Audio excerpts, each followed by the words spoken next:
샬롬 샬롬 샬롬 샬롬. 하나님 사랑합니다. 여러분 주 안에서 사랑합니다. 이사야 22장 말씀이죠. 예. 지난 그 21장까지는 13장부터 유다 주변 국가들이 받아야 할 심판에 대해서 언급했어요. 물론 중간에 사마리아 곧 북이스라엘에 대한 심판 언급이 있기도 했지만 그것은 사마리아가 다메섹과 동지원지를 언급한 것으로 직접적인 선언은 아니었습니다. 한편 이방의 심판 예언도 중에 유다가 언급되는 것은 유다가 범죄하면 이방과 다를 바 없는 그러한 벌을 받는다는 것을 보여준 거죠. 악인의 구분, 야훼를 떠난 자에 대해서 12장 시작합니다. 환상의 골짜기에 관한 경고라. 내가 지붕에 올라가면 어찌하매고 소란함에 떠들던 성 즐거워하던 고우려 너희 죽임을 당한 자들은 칼에 죽은 것도 아니오 전쟁에 사망한 것도 아니라 너희 관원들도 다 함께 도망하였다가 화를 벌이고 결박을 당하였고 너희 멀리 도망한 자들도 발견되어 다 함께 결박을 당하였도다. 그러므로 내가 말하니 돌이켜 나를 보지 말지어다. 나는 슬피 통곡하겠노라. 내 딸 백성이 패망하였으므로 말미암아 통곡하겠다. 이렇게 얘기하고 있죠. 야훼를 떠난 자들이 이런 벌을 받는다. 이 세계의 유일한 선은 하나님 한 분밖에 없습니다. 하나님 한 분만이 선하시고 의로우시죠. 인간은 하나님에 의해 지음받은 피조물입니다. 이 말은 인간은 언제까지나 하나님과의 관계 속에 있어야만 생명을 유지할 수 있다라는 말이 되죠. 선하신 하나님께 붙어 있어야 하나님의 선을 공급받아서 선한 사람으로 남아있을 수 있다.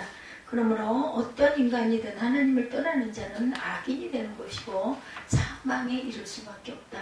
떠난 자가 받은 저주에 대해서 예레미야 17장 5절에 여호와께서 이와 같이 말씀하시니라. 무릇 사람을 믿으며 육신으로 그의 힘을 삼고 마음이 여호와께서 떠난 사람은 저주를 받을 것이라 말씀합니다.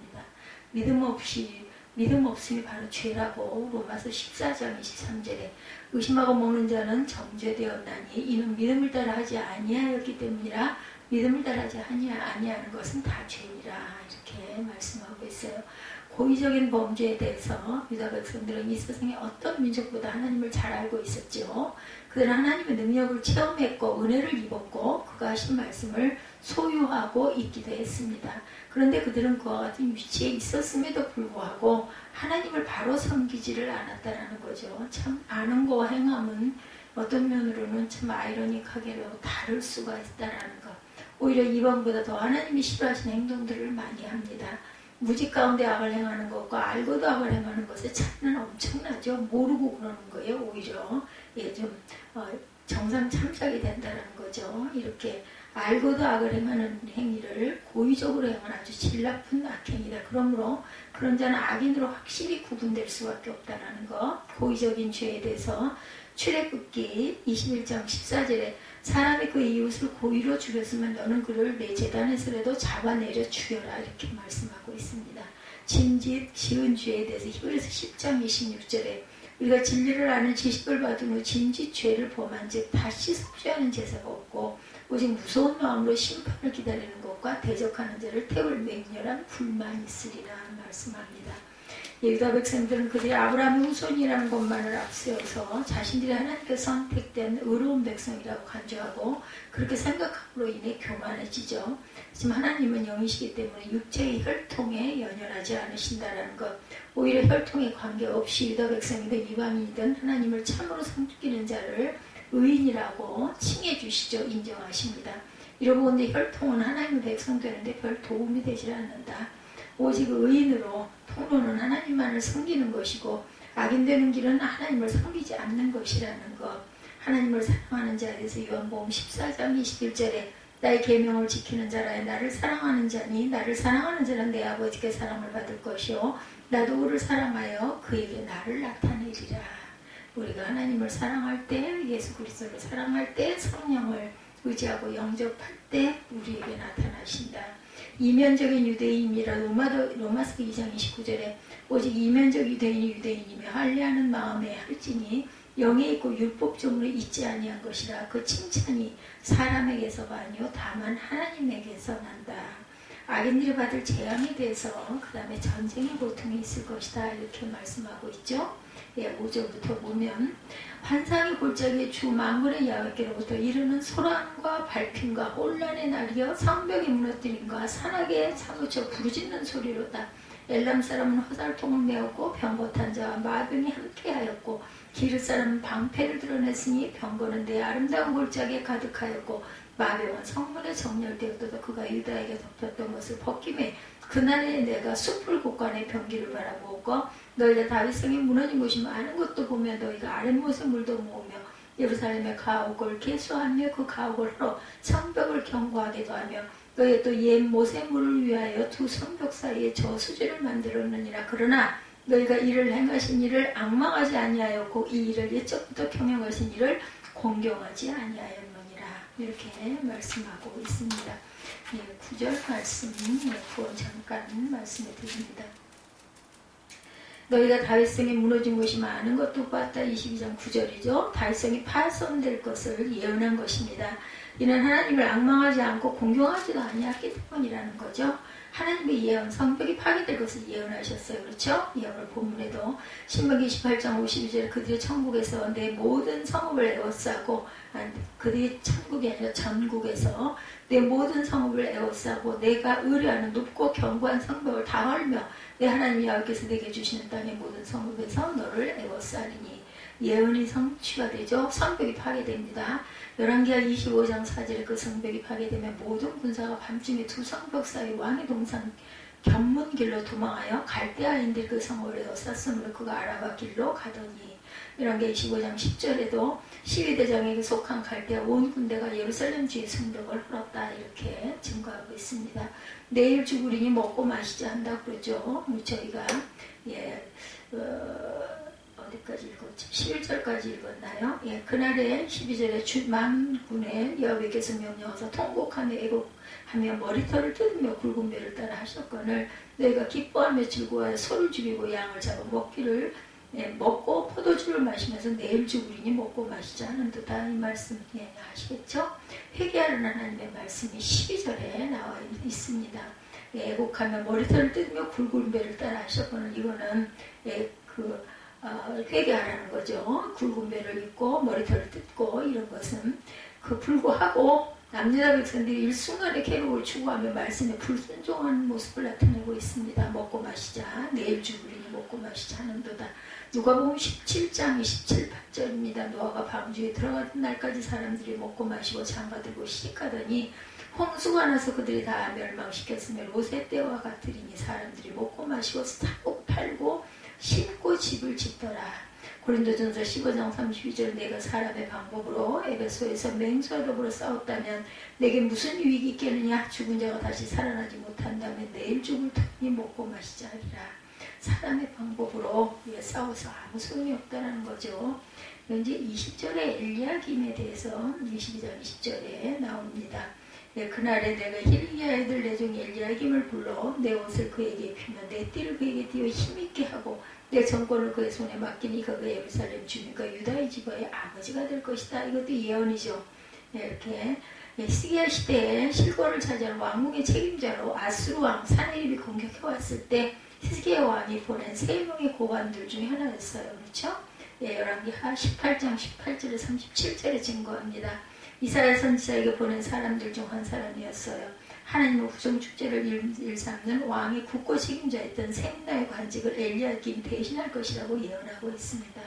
열왕기하 18장 18절에 그들이 왕을 부르매 힐기야 아들로서 왕궁의 책임자인 엘리야김과 서기관 셈나와 아삽의 아들 사반 요아가 그에게 나가니 랍사게가 그들에게 이르되 너희는 히스기야에게 말하라. 대왕 아수르 왕의 말씀이 내가 의뢰하는 이 의뢰는 무엇이냐.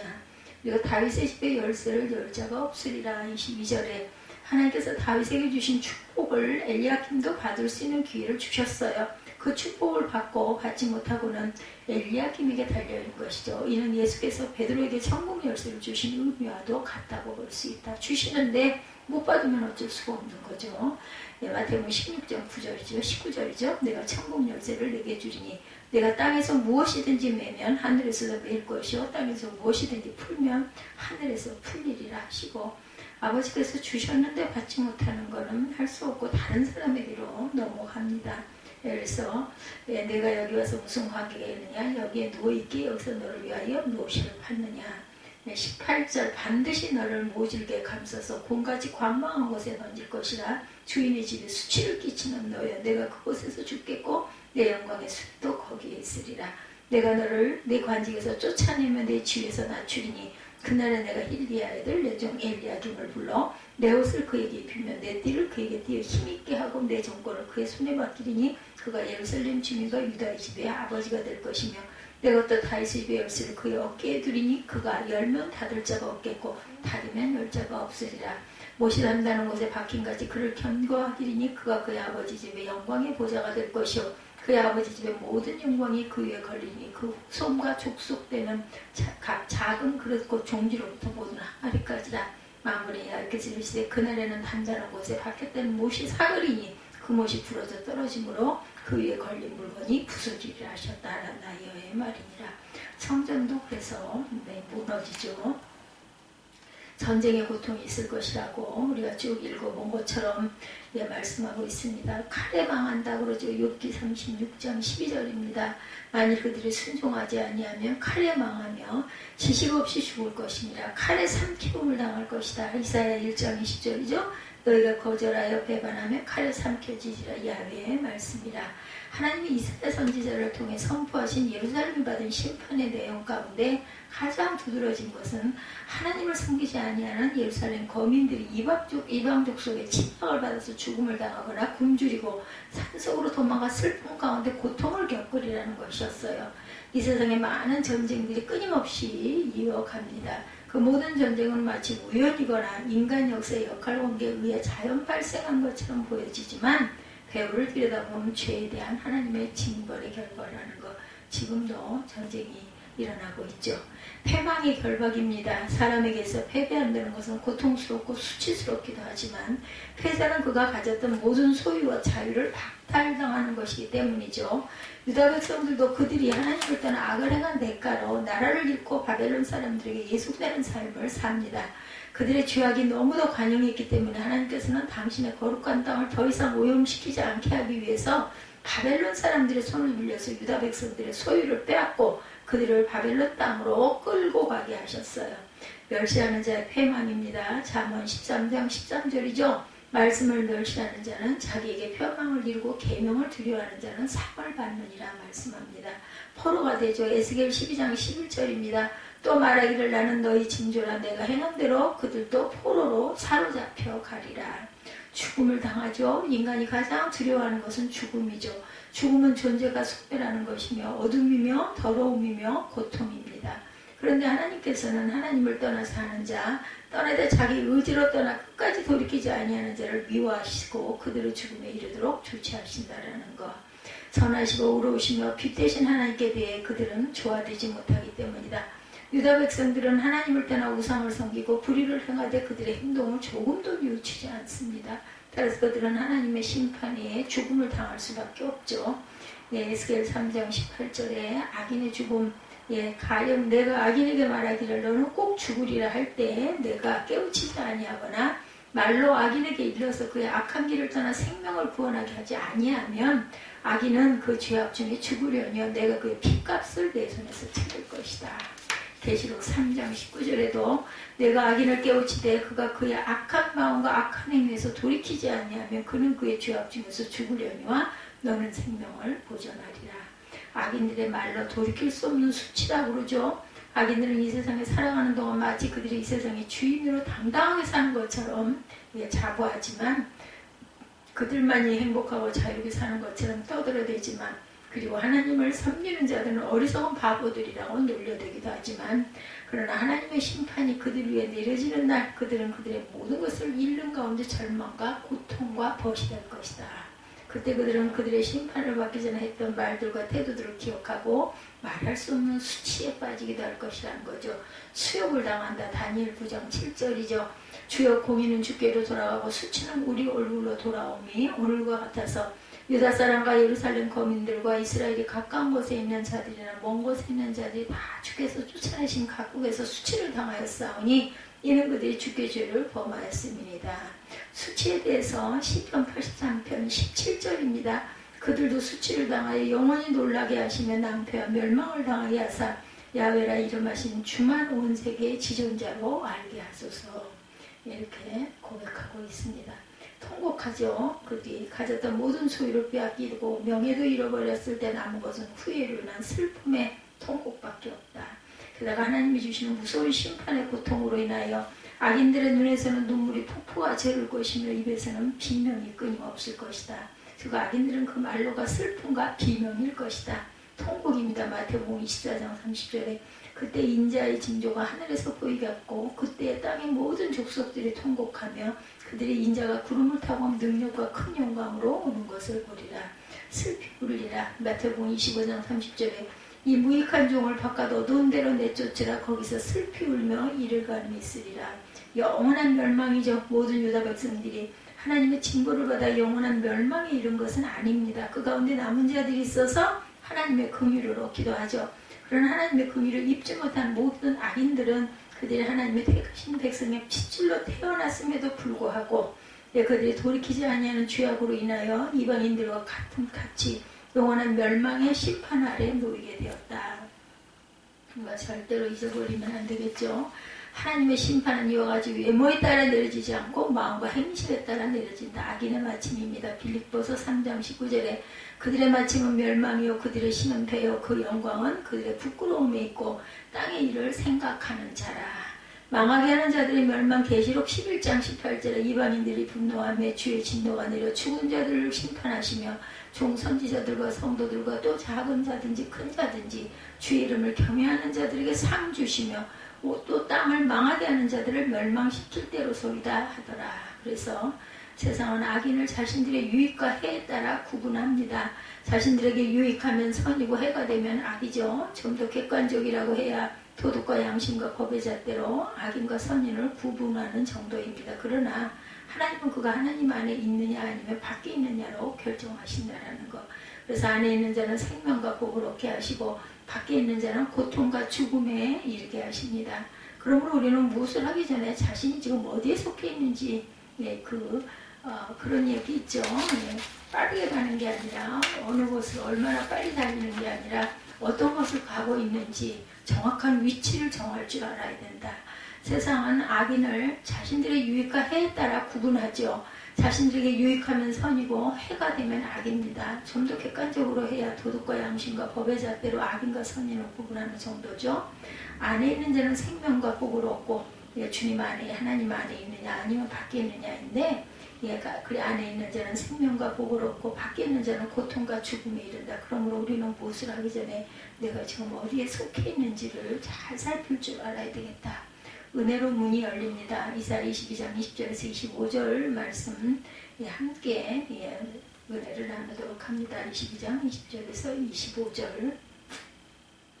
그날에 내가 힐기 아이들 내 종 엘리야김을 불러 내 옷을 그에게 입히며 내 띠를 그에게 띠어 힘있게 하고 내 정권을 그의 손에 맡기리니 그가 예루살렘 주민과 유다의 집의 아버지가 될 것이며 내가 또 다윗의 집의 열쇠를 그의 어깨에 두리니 그가 열면 닫을 자가 없겠고 닫으면 열 자가 없으리라. 못이 단다는 곳에 박힌같이 그를 견고하게 하리니 그가 그의 아버지 집의 영광의 보좌가 될 것이고 그의 아버지 집의 모든 영광이 그 위에 걸리니 그의 손과 족속되는 각 작은 그릇고 종지부터 모든 항아리까지니라. 만군의 야훼께서 이르시되 그날에는 단다는 곳에 박혔던 못이 사그리니 그 못이 부러져 떨어짐으로 그 위에 걸린 물건이 부서지리라 하셨다라. 야훼의 말이니라. 이 내용으로 우리는 은혜로 문이 열린다는 것을 잊지 마셔야 합니다. 우리가 똑같은 시대를 살아가지만 어떤 사람은 은혜로 문을 여는 사람이 있는가 하면 열린 문을 닫아버리는 사람도 있다라는 것. 우리들은 은혜로 문을 여는 저와 여러분들이 되셔야 되겠죠. 열린 문 안에 있다가 그것이 문이 닫혀버려서 거기에 갇히는 그러한 경우가 돼서는 안 된다. 열린 문도 닫아버리는 사람이 되시기를 원하십니까? 오늘 성경에 보면 유다 왕 히스기야 살던 두 명의 인물이 대조적으로 기록되어 있죠. 셈나와 엘리야김입니다. 똑같은 시대, 똑같은 환경에 똑같은 직위를 받았지만 결과는 판이하게 차이가 반대죠. 한 사람은 은혜로 문이 열렸고 한 사람은 은혜를 받았지만 문이 닫혀버립니다. 엘리야김에게 하나님이 말씀하죠. 22절에 내가 다윗의 집의 열쇠를 그의 어깨에 두리니 그가 열면 닫을 자가 없겠고 닫으면 열 자가 없으리라. 엘리야김에게 축복하셨죠. 오늘 이 말씀이 저와 여러분들에게 주신 하나님의 말씀이 되시기를 축복합니다. 하나님의 은혜로 영적 문이 열리고 건강의 문이 열리고 사업의 문이 열리고 관계의 문이 열리는 축복이 있어야 될 줄 믿습니다. 열렸던 문까지 닫혀버리고 그 안에 갇히는 자가 되어서 죽음을 사망에 들어가서는 안 되겠죠. 하나님의 은혜를 줘서 열어주시면 그 무엇도 닫지 못한다라는 거예요. 우리 생각에는 돈이 있으면 권력이 있으면 명예가 있으면 힘이 있으면 다 열 수 있을 것 같지만 아니죠. 불가능한 게 얼마든지 있다라는 거. 우리 힘이 정말 보잘것없습니다. 안다라는 거 예전에도 얘기를 했지만 먼지만도 못하고 제가 목회를 처음 시작할 때 가장 두려웠던 것은 나는 아무것도 모르는데 백지 같더라고요. 정말 그 전에 그 환상을 보기도 했지만은 하늘 꼭대기에서 하얀 두루마리가 착착 내려와 땅바닥에 길게 내려오는 것을 보았던 그런 환상이 늘 생각이 나는 게 얼마나 내가 아는 게 아무것도 없으면 흰 그 두루마리가 그렇게 하늘 꼭대기에서 그 뚫린 곳에서부터 계속 그렇게 내려와 쌓일까. 글자가 잔뜩 쓰여 있는 게 아니라 말씀이 쓰여 있는 게 아니라 그러니 어째야겠어요. 거기에다 우리가 말씀을 계속 기록해야 되겠죠. 우리는 하나님의 은혜를 받고 공감한 인생으로 끝나지 말아야 돼. 공 같은 인생으로 끝나지 말아야 합니다. 샘나라는 인물을 보면 하나님의 은혜로 어떤 자리에 올랐어요. 15절에 보죠. 주 만군의 여호와께서 이르시되 너는 가서 그 국고를 막고 왕궁 맡은 자 샘나를 보고 이르기를 하죠. 16절에 내가 여기와 무슨 관계가 있느냐. 여기에 누가 있게 여기서 너를 위하여 묘시를 파느냐. 높은 곳에 자기를 위하여 묘시를 받고 반석에 자기를 위하여 처소를 쪼아내었도다. 나 야훼가 너를 단단히 결박하고 장사같이 세게 던지되 반드시 너를 모질게 감싸 공같이 광막한 곳에 던질 것이라. 주인의 집에 수치를 끼치는 너의 연대가 그곳에서 죽겠고 내 영광의 수레도 거기에 있으리라. 이렇게 말씀하고 있죠. 국고성을 맡고 왕궁을 맡은 자였어요. 궁중살림을 맡은 총책임자입니다. 국내 대신 재무부 장관이었지만 요즘으로 말하면 국무총리급이 되는 사람인데 왕의 총애를 받은 제2인자이기도 하죠. 대단한 은혜였습니다. 히스기야 왕 때였는데 아수르의 사네립에 의해 예루살렘이 포위되었을 때 세 고관을 협상 대표로 히스기야가 아수르 왕에게 보내는데 그 중에 한 사람이었습니다. 힐기야 애들 왕궁 맡은 자 엘리야김과 서기관 셈나와 아삽의 아들 사관 요아가 그에게 나아가니라. 이사야 36장 3절에 증거합니다. 근데 두 사람은 아버지가 소개되어 있는데 이 사람은 직책만 나왔어요. 그래서 학자들은 그가 다메섹에서 피난온 피난민이나 애굽인으로 추측을 합니다. 그렇다면 이방인으로 국내 대신이 된 것은 얼마나 큰 은혜예요. 누구 같아요? 요셉 같죠? 누가 그렇게 만들어줬다는 거예요? 만군의 야훼께서 그렇게 해주셨다는 거. 우리가 돈을 많이 벌거나 명예가 대단해지거나 자신의 힘으로 한 것 같지만 자신으로 힘으로 할 수 있는 것은 한계가 있죠. 할 수 있기는 해요. 조금 지난할 수 있지만 대단하게 그 성장을 시키고 두각을 드러내게 해주시는 것은 모두 다 하나님의 은혜라는 것을 우리가 알아야 됩니다. 우연히 일어나는 일은 없어요. 그렇죠? 그렇다면 이방인으로 국내 대신이 된 것은 큰 은혜인데 그런데 그만 어떤 인생으로 끝나요. 18절에 반드시 너를 모질게 감싸 공같이 광막한 곳에 던져버리겠다고 하나님 말씀합니다. 광막한 지경은 큰 나라를 말하는 것으로 친애굽파인 셈나는 애굽에 던짐을 당한다는 것이죠. 실뭉치처럼 둘둘 감아서 드넓은 땅에 휙 집어 던져버리겠다.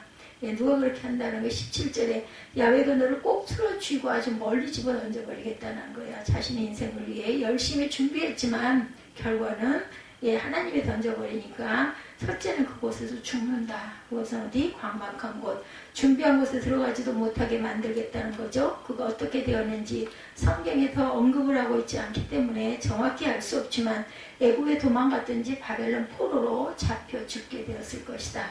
이스라엘 사람들은 자신의 고향에 무덤을 묻지 못하는 것을 가장 수치스러운 일로 생각합니다. 유대인들이 최고의 불행이라고 아모스 7장 17절에 증거합니다. 살아있는 동안 이기적인 부를 누리던 것도 마음에 차지 않았는지 죽고 난 다음에도 자신의 몸을 넣어둘 화려한 무덤을 준비했지만 수치스러운 객사로 인생을 끝내고 맙니다. 내 뜻대로 되질 않죠. 둘째는 내 영광의 수레도 거기 있게 될 것이다. 내가 즐겨 타던 너의 화려한 마차도 거기에 덩그러니 버려질 것이다. 셋째는 관직에서 쫓겨난다 하나님이 끌어내려 버리겠다는 것이죠. 19절에 보면 직위회제와 갈등이 일어났다는 것이 나타납니다. 내가 너를 내 관직에서 쫓아내면 내 주위에서 낮추리니 내 옷을 그에게 입히면 내 띠를 그에게 띄어 엘리야김에게 하겠다라는 거죠. 18절에도 반드시 너를 모질에 감싸 곰같이 광막한 곳에 던져버릴 것이라. 주인의 집에 수치를 끼치는 너야 내가 그곳에서 죽겠고 내 영광의 수레도 거기 있으리라. 16절에도 이렇게 말씀하죠. 내가 여기 와서 무슨 관계가 있느냐, 여기에 누가 있게, 여기서 너를 위하여 묘시를 받느냐. 높은 곳에 자기를 위하여 묘시를 받고 반석에 자기를 위하여 처소를 쪼아내었지만 나 야훼가 너를 단단히 결박하고 장사같이 세게 던져버리겠다. 곰같이 버리겠다 그러시죠. 풍장득이 등화의 위기에 처해 있습니다. 그런데 무덤을 만들고 있는 거죠. 무슨 권리로 왕들이나 들어간 높은 곳에 무덤을 파서 사후 안식처를 꾸미느냐는 거죠. 은혜를 배신한 것입니다. 그렇게 해서는 안 되겠죠. 그래서 우리는 항상 은혜로 누리지 못하고 오용하고 남용해서는 결코 안 되겠다. 자기의 소욕거리로 삼아버리는 거죠. 하나님의 은혜를 사유하고 도구화해서는 이렇게 버림을 받는데 버림도 그냥 받는 게 아니라 정말 수치스러운 버림을 받게 된다는 것입니다. 최고 관직을 받은 자로 개인적 무덤이나 챙기고 은혜를 주신 하나님의 이름을 드러내는 것이 아니라 자신의 이름이나 드러내려고 하는 그를 하나님은 공처럼 던져버립니다. 마땅히 야훼를 의지해야 할 텐데 애굽을 의지하고 하나님과의 관계보다 사람의 시선을 더 의식한 그를 하나님은 버리신다는 거죠. 우리는 하나님의 은혜를 받아 믿음도 가지게 되었고 우리가 결혼도 하고 건강도 얻고 교회도 다니고 좋은 사람들도 만납니다. 은혜를 받고 그것을 남용하고 오용하다가 수치스러운 인생으로 절대로 끝내서는 안 되겠다. 내가 잘못 가고 있다고 생각하면 그때 바로 방향을 돌려야 되겠죠. 은혜의 문을 닫고 다른 사람도 들어가지 못하도록 닫는 사람이 절대로 돼서는 안 된다는 거죠. 유명한 대학 교수가 성추행했다는 기사, 이런 기사 심심치 않게 자주 올라오죠. 그 기사에 한때 목회자가 되려고 했다는 그러한 이야기도 있더랍니다. 예수 믿는 사람이겠죠. 한 사람의 그릇된 행동으로 얼마나 많은 은혜의 문이 닫히는지, 그죠? 비방거리가 되죠. 믿지 않는 사람들은 보이지 않는 하나님을 보는 것이 아니라 보이는 인간을 본다라는 것. 표절과 세습과 성과 돈에 함몰되는 교회의 모습을 보고 얼마나 많은 사람들에게 은혜의 문이 닫혀버리는지 알 수가 없죠. 이 땅이 전부인 것처럼 사는 샘나처럼 살면 안 됩니다. 천국이 없는 것처럼 살아서는 결단코 안 되겠죠. 은혜로 이스라엘의 초대왕이 되었던 사울왕 같은 인생을 절대로 살지 말자. 은혜로 초대교회의 교인으로 살았지만 하나님을 속이다 처참하게 인생을 마감한 아나니아나 삽비라 같은 인생으로 절대로 끝내서는 안 되겠죠. 숱한 고생을 하고 요단강을 건넜지만 탐욕 때문에 가나안의 풍요를 누리지 못하고 일가족이 몰살당한 아간 같은 가족이 또한 되어서도 안 됩니다. 은혜로 예수님의 제자로 신뢰를 받고 돈 전대까지 맡았지만 결국 자살로 인생을 마감한 가룟 유다 같은 그러한 삶이 돼서도 안 됩니다. 한때 믿음이 좋아 7 집사로 뽑혔지만 결국 이단의 괴수로 전락한 니골라 집사 같은 사람이 또한 되어서도 안 됩니다. 우리는 하나님의 은혜를 받고 단단한 것에 박힌 모처럼 쓰임을 받을 줄 알아야겠습니다. 같은 시대 살아가는 엘리야김을 23절에 못이 단단한 것에 박힌같이 그를 견고하게 하리니 그가 그의 아버지 집의 영광의 보좌가 될 것이다.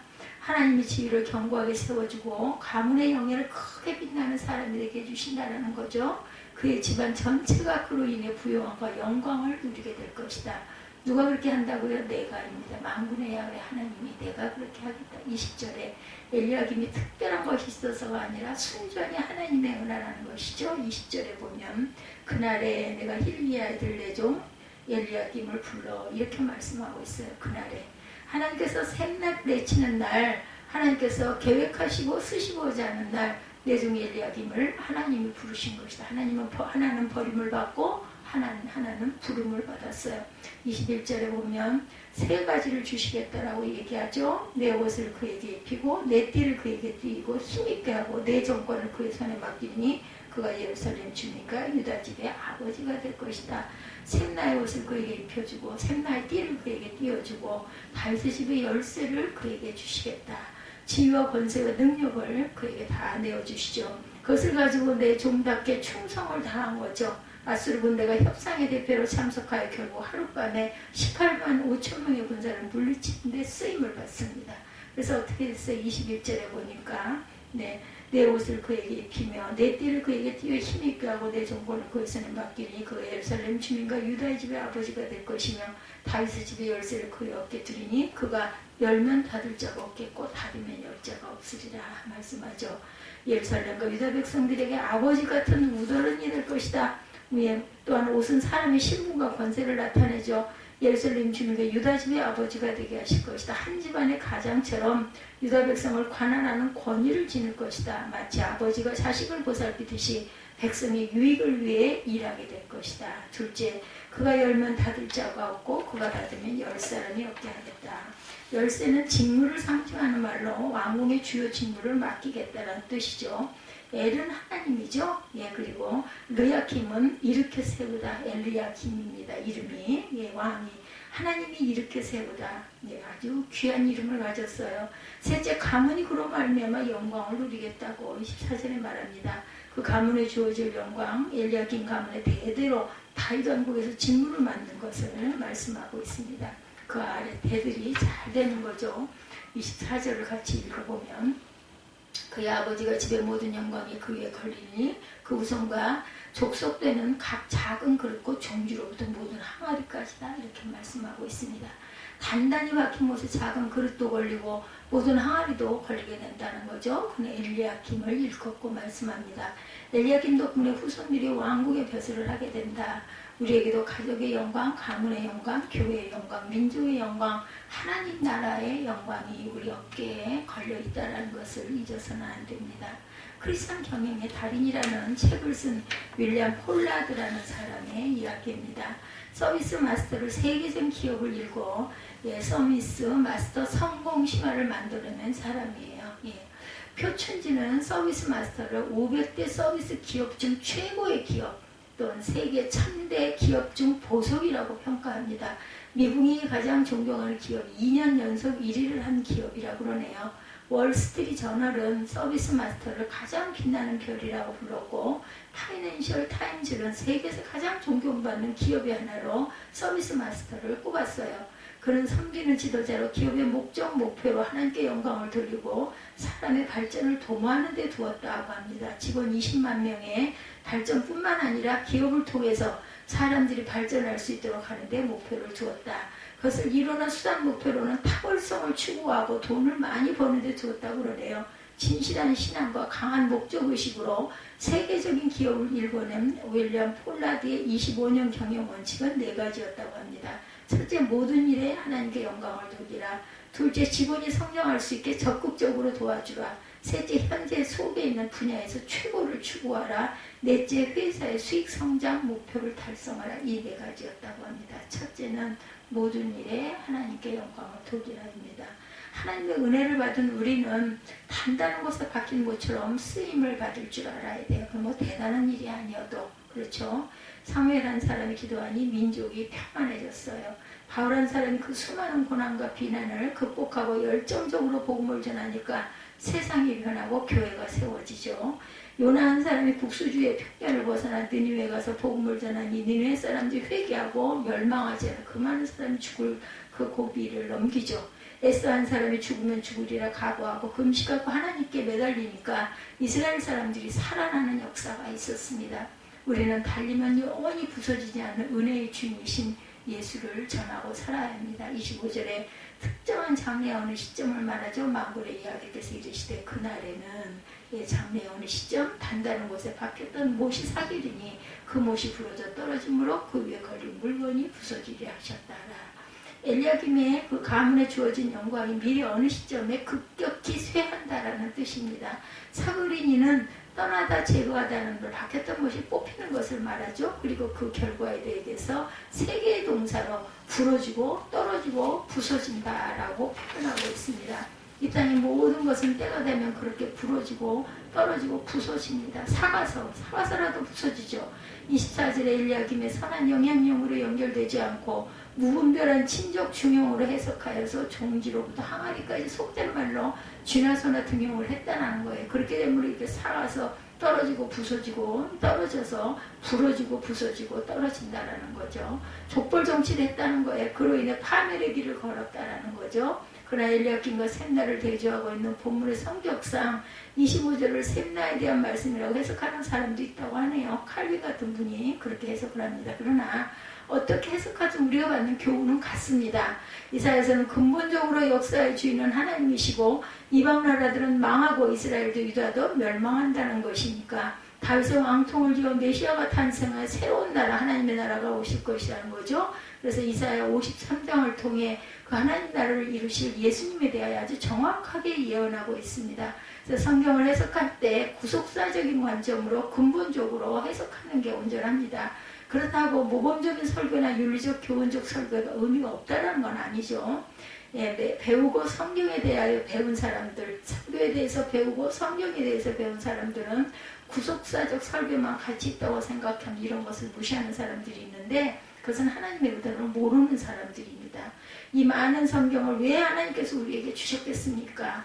예수를 믿음으로 구원받는다는 진리는 로마서 한 권으로도 충분합니다.